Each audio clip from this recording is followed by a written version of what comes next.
अस्सलाम वालेकुम नाज़रीन, मैं हूं जन्नत अंसारी। जैसा कि आप जानते हैं कि मेरे चैनल पे अक्सर बेशतर ऐसी वीडियोस आते हैं जो कि लड़कियां हेल्प के लिए या फिर शादी के हवाले से आते हैं। आज भी एक ऐसी लड़की मेरे पास मौजूद है जिसकी दर्द भरी कहानी सुन के आप भी रो पड़ेंगे। इनके घर के हालात इतने मुश्किल जा रहे हैं कि ये बच्ची जो है, इसकी एज देखें आप, बिल्कुल ही तकरीबन ये 20-22 साल की है और ये जगह जगह काम ढूंढ रहे, कोई काम नहीं से दे रहा है। जहाँ भी जाती है हर कोई गलत नज़र डालता है और जो इसके वालिद हैं वो भी बीमार है, वालदा भी बीमार है। जब घर में कुछ खाने के लिए है ही नहीं तो ज़ाहिर है बंदा बीमार ही होगा। कुछ खाने के लिए आएगा, कोई काम मिलेगा उन्हें तो ठीक होंगे ना। आए इनसे करते हैं, इनकी कहानी सुनते हैं। जी अस्सलाम वालेकुम। वालेकुम सलाम, कैसी हैं? मैं ठीक, अल्लाह का शुक्र। क्या नाम है आपका? सानिया। अच्छा सानिया, मुझे ये बताओ कि आपको मेरा कैसे पता चला कि मैं जन्नत आपी के पास जाऊं? हमने आपका यूट्यूब चैनल देखा था और उस पर से आपका नंबर निकाल के फिर आपसे बात की कि फिर हम आए हैं। अच्छा, तो मुझे ये बताओ कि ऐसा कैसे, किस तरह के आपके हालात करके जा रहे हैं कि आप मेरे पास आने के लिए मजबूर हो गई? पापा की तबीयत नहीं ना ठीक है तो पापा काम ढूंढने के लिए जाते हैं। घर में खाना नहीं होता, रेंट भी नहीं दिया 2 महीने को तो मकान मालिक तंग कर रहा था। अच्छा मेरी बात सुनो, पापा को क्या हुआ है? पापा के दिल में सुराख है और इसलिए दिल में सुराख है?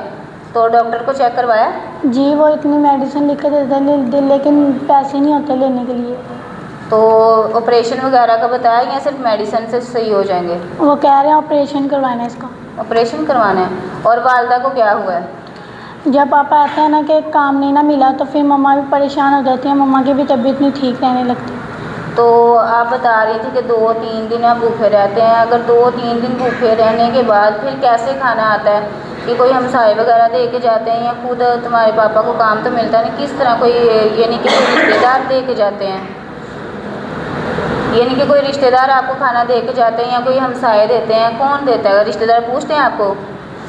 नहीं, कोई भी नहीं पूछता, जो साथ वाले रहते हैं उनसे ही लेके खा लेते हैं फिर। तो वो 2-3 दिन के बाद अगर दे रहे हैं तो 2-3 दिन के बाद आप खाना खाते हैं? जी। अच्छा मुझे ये बताओ कि जहाँ तुम काम पे जाती हो वहाँ पे काम नहीं मिलता, पैसे नहीं देते वो? नहीं देते हैं, वो कहते हैं पहले हमारे साथ ये करो वो करो फिर आपको हम पैसे देंगे फिर आपको जॉब देंगे। इसलिए मैं इज़्ज़तदार लड़की, हमारे पास इज़्ज़त ही है और हमारे पास कुछ नहीं है। अच्छा तो बेटा मुझे ये बताओ कि अगर तुम्हारे बाबा को कोई, वैसे तो उनके दिल में सुराख है, अगर कोई उनका इलाज करवा देता है, हमारी ऑडियंस है आपकी बात सुन रही, कोई इलाज करवा देता है तो फिर आप खुश हो? जी।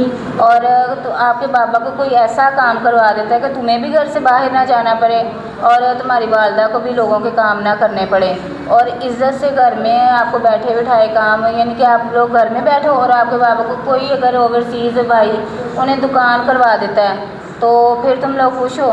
जी, फिर हम लोग खुश हैं। और ये बताओ कि जैसे तुम जगह जगह गई हो काम के लिए, लोगों ने डिमांडें की हैं, काम नहीं दिया है, ना ही तुम्हारे रिश्तेदारों ने आके पूछा है, ना मोहल्ले वालों ने, ना किसी ने नहीं आके पूछा, और जहाँ जहाँ काम के लिए गई हो हर किसी ने डिमांड की है।